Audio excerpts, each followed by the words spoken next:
Ni ku baca dia. Kak campur Aceh. Ku baca dia. Hai tengku apa?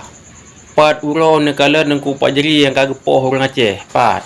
Ini lebih bukti dia nengku pak jeri yang kagak poh orang Aceh luar negara. Ini nekala senama Adame kan yang pelaku orang Aceh KPA punya. Pena depa. Leko masalah anak dukung KPA. KPA-nya orangnya lahir Lih Dame lahir KPA. Wateh yu perang lang komplit berkan gam yang pejuang. Lih Dame baru lahir KPA namanya Abral Sadu.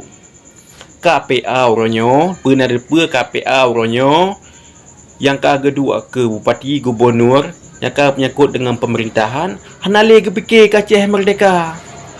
Dari gubernur sampai kecil orangnya hana kepikir le ke Aceh merdeka yang KPA fikir. Makaji hilung orangnya watelung fikir telung kaji KPA nya kan untuk Aceh merdeka le. Yang untuk pegang Indonesia bianan depa. Lung orangnya tetap di garis AM kumbelah Juna yang mendukung lung ataupun GAM. Lebih di atasnya di yupnya KPA nyan hanalung akui untuk pejuang Aceh. KPA nya lahir Lih Dame. Puta ya tamu tu lah mino. Ana put tapi ya le tamu tu. KPA nya kan pejuang kan untuk pejuang untuk Aceh. Puta ya malam. Nah ulun kita alung baba TikTok. IDM lung ba TikTok. Ya kita alung be keun ko apa ya. Kan awak pejuang awak ya.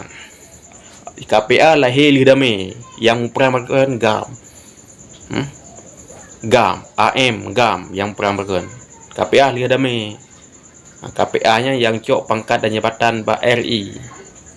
Orangnya hana pelele merdeka. Kan fitnah orangnya. Ni kalau terjadi orangnya bukan delung pegah. Nya terjadi orangnya. KPA-nya nak bukan Indonesia.